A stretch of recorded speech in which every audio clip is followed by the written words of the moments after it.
I am so happy to be here today, and because this is really very much part of my experience letting go. But, and I was going to talk on this, and then when I saw today's daily word was the 23rd Psalm, and it really spoke to me on how we find comfort in this psalm. And it is probably the psalm that most people, I mean, of anything in the Bible, what do we know the most? The Lord's Prayer and then the 23rd Psalm, right? Many of you may have grown up with a plaque on the wall of the 23rd Psalm. We certainly hear it at every funeral, at every difficult moment in our communal lives. We hear the 23rd Psalm, you know, when there's catastrophes or floods or fires. We lean on this, we lean on God because frankly, we don't know where else to go sometimes. We're just at a loss. And we seek guidance, we seek help. We know it's there in God. And this is ancient wisdom. I mean, supposedly a Psalm of David. Did David write it? Probably not. But the psalmist, we attribute the 23rd Psalm to, at least to the psalmist. The Lord is my shepherd, I shall not want. He makes me lie down in green pastures. He leads me beside still waters. He restores my soul. He leads me in right paths for his name's sake. Even though I walk through the darkest valley, I fear no evil, for you are with me. Your rod and your staff, they comfort me. You prepare a table before me in the presence of my enemies. You anoint my head with oil. Goodness knows I got anointed with oil today. My cup overflows. Surely goodness and mercy shall follow me all the days of my life, and I shall dwell in the house of the Lord my whole life long. The exact words may be a little different from what you're used to hearing. This is the modern NRSV version, but you get the feeling, right? We feel it as soon as we hear this. Man, oh man, the Lord did shepherd me today. I was a sheep. I was a little lost sheep. And a miracle happened, and I'm so grateful. And my soul is restored, and I am uplifted, as we are with God. So this Psalm of David, you know, it's a metaphor. David is not David we know historically, although that's a really good story. It's the David who knows God, who's out in the pastures with his sheep, in his quiet life, and he's overwhelmed by God's presence, and he knows God is always showing the way.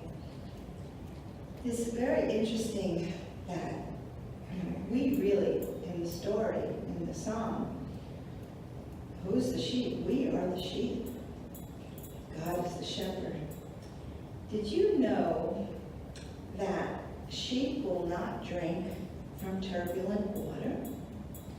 They have an instinct that keeps them from choppy water. Choppy water to sheep is dangerous. They know where the calm water is, and they go to it, and they are restored, for they're able to drink. They're led in right paths. I mean, this metaphor is tremendous. God's rod and staff, I mean, they're our strength, they're our power, our human power as God expresses through us. And it is really a metaphor for abundance, for all of the good that we have.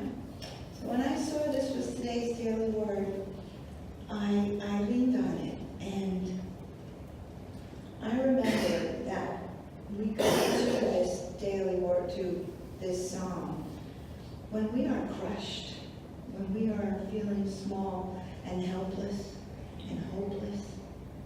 That's when we release any thought that we've got it together, that we've got it, we know what we're doing, that we're on top of it. When we lose it, we gain it. Something to think about. Life is an opportunity to move deeper into God. these things that happen to us, that knock us off our perch, that's when we see God, and we can go deeper. And our lives change because of it. Jesus in Matthew, in the Beatitudes, says, "Blessed are the poor in spirit, for theirs is the kingdom of heaven." Poor in spirit.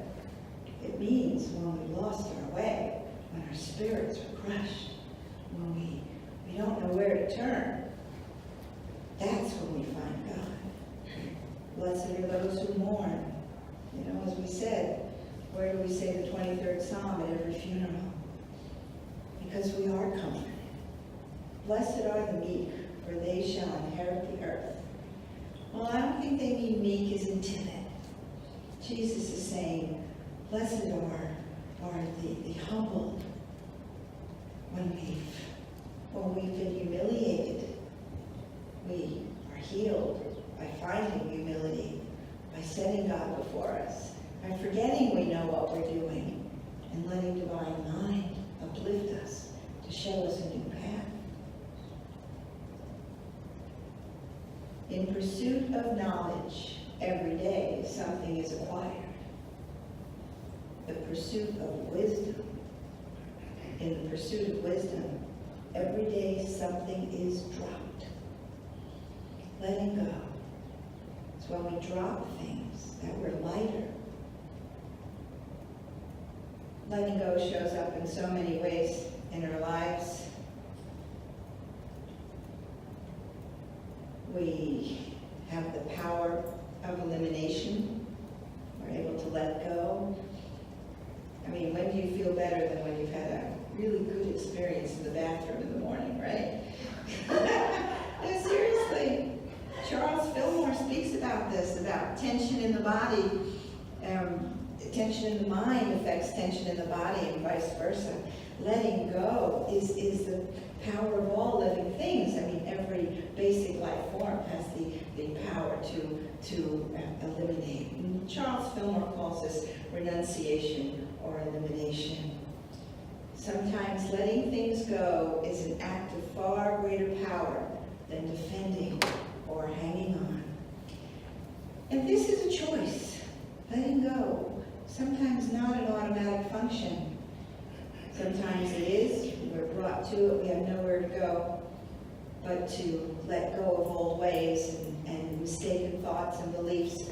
But sometimes it's a choice where we just say, I need to clean out. I need to clean my garage. I need to let go of this relationship. I need to let go of this toxic stuff in my life.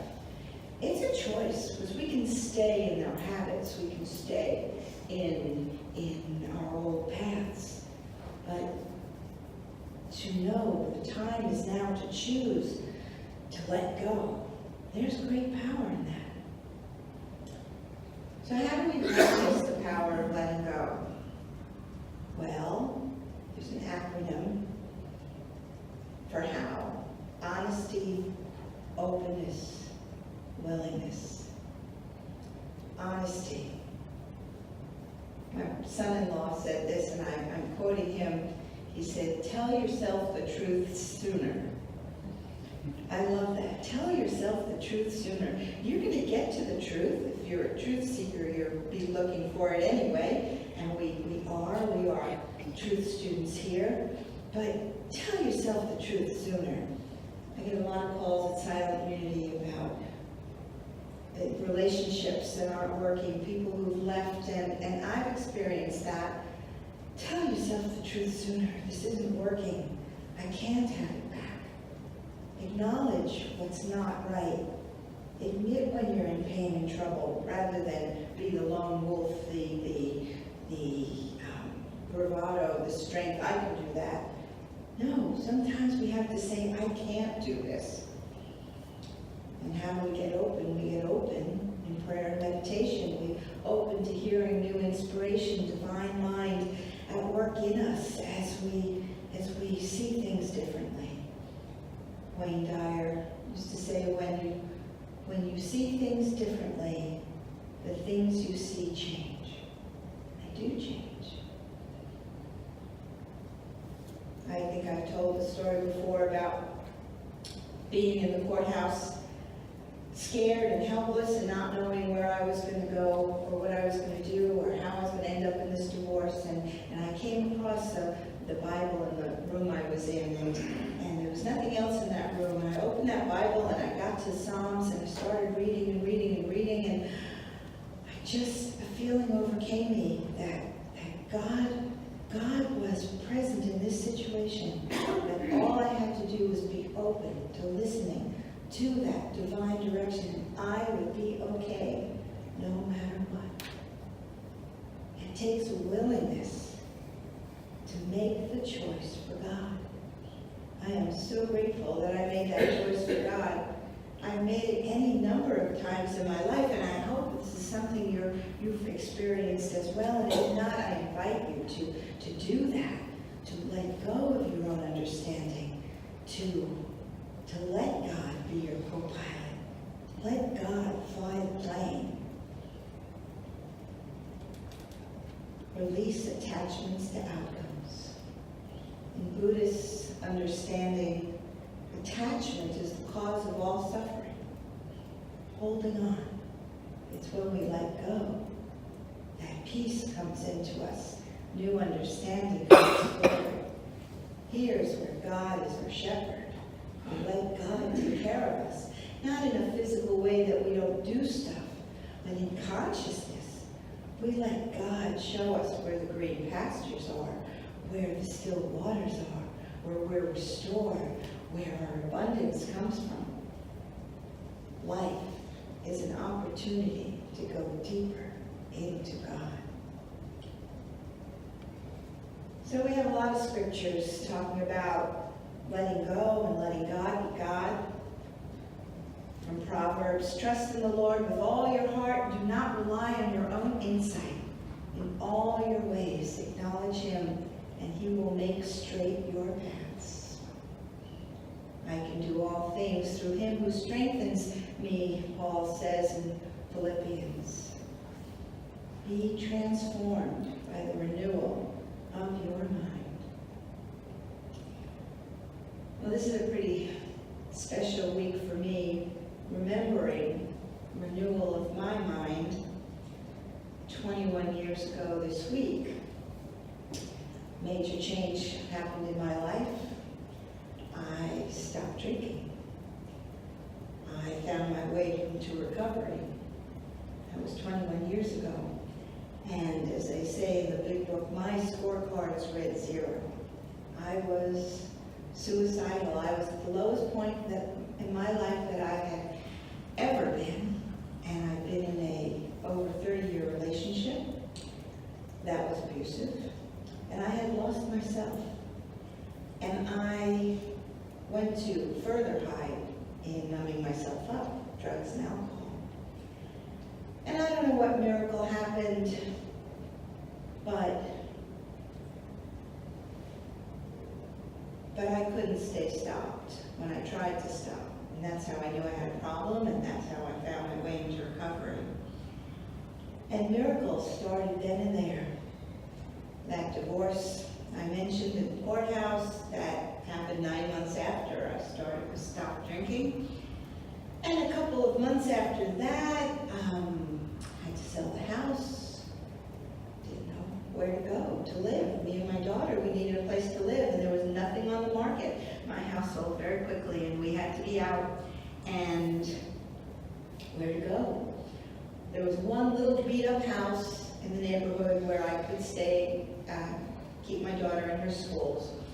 And it had no kitchen. It was really like a shack in a decent neighborhood, but it was very run down and beat up.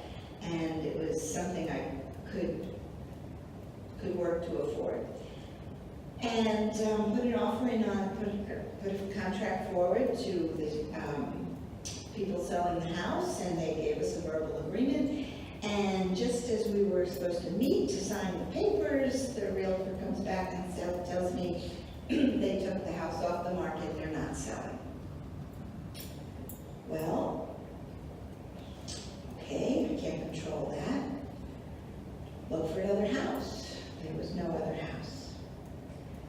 I started to entertain the possibility of moving to another area, another town, moving my daughter from her schools. But I put that off, and I put my energy into affirming this house was going to happen. It was meant to be. This was our house. And I was taking my morning walk at those days, as I'm talking 20 years ago. I walked every morning. I was a lot thinner. And I changed my route. Instead of going right to the park, I would pass this house, my house, I thought of it as my house.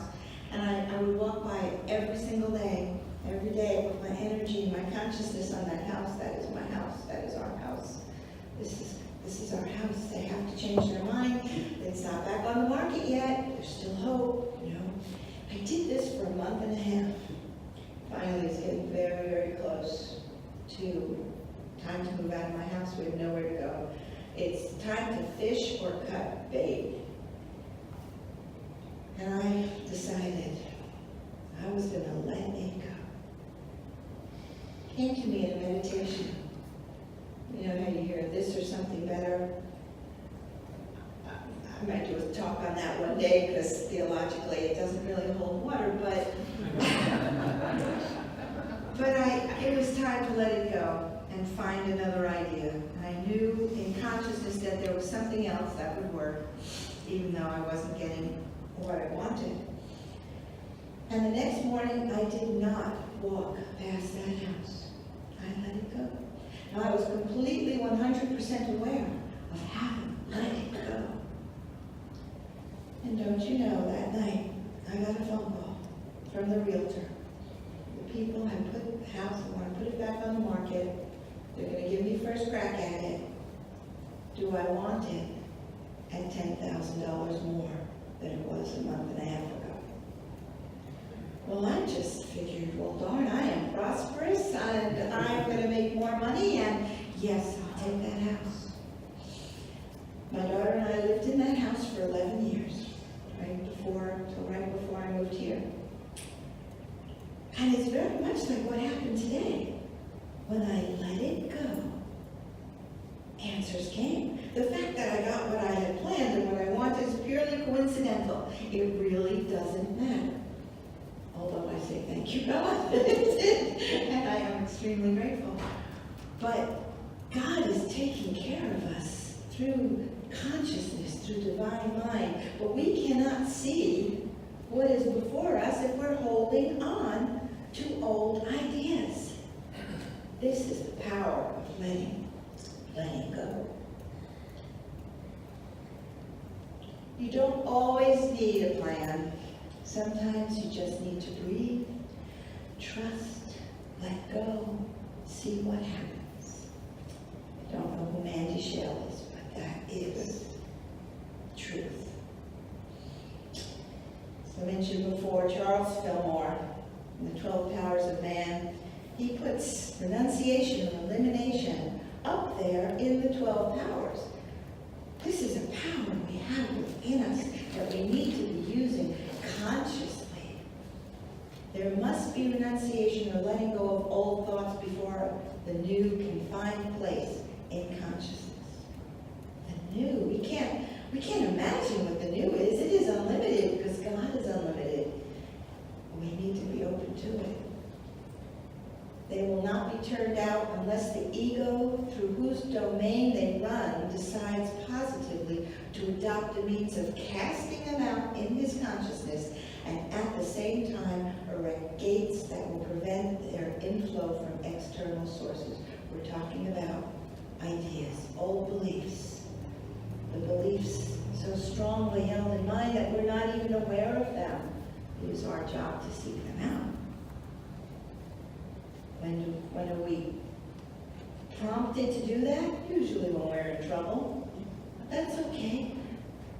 You know, sometimes we've got to be grateful for our bottom, grateful for the pain. Our pain is really a pretty darn good teacher. Although, while pain is inevitable, suffering is optional. Spirit will find a way to lead you when you have freely and fully dedicated yourself to God. You will be led in a path just a little different from that of anyone else. When you get on a spiritual path, things will drop away from you. They will also be let go. Relationships, people who don't get you, people who think you're weird because you're spirit conscious. Watch how fast they fall away. But never fear. The people you need will come into your life. The relationships where you vibrated that energy like water, you will be guided to connect with the people who support you, with the work that supports you.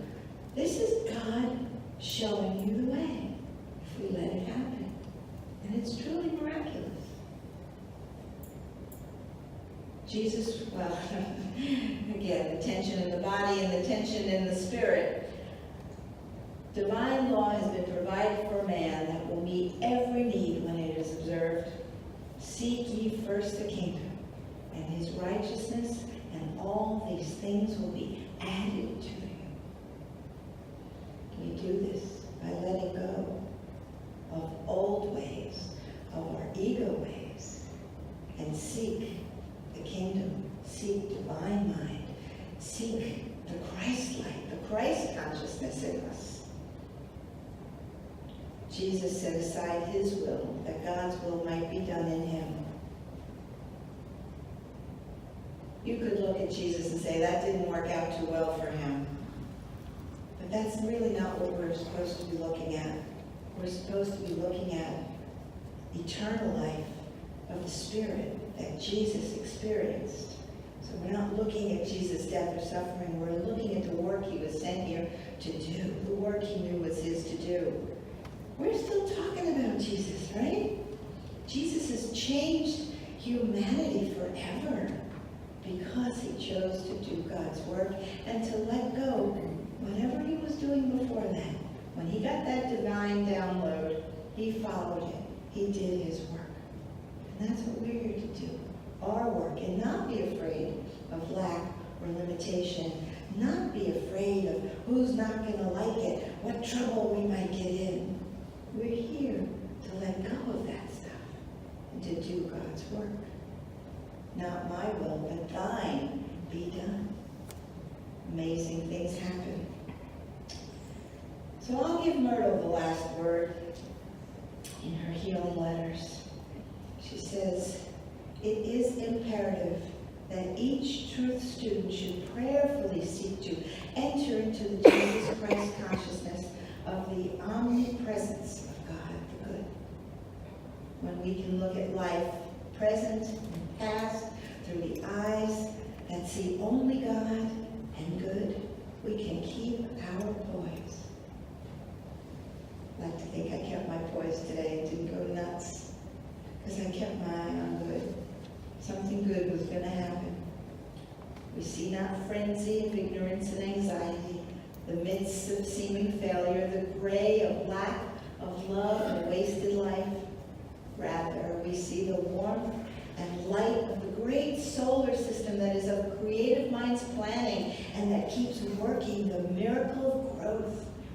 We see the radiance of the Son of God shining through the Son of Man and men and women everywhere, shining surely to bring forth the fruits of his planting.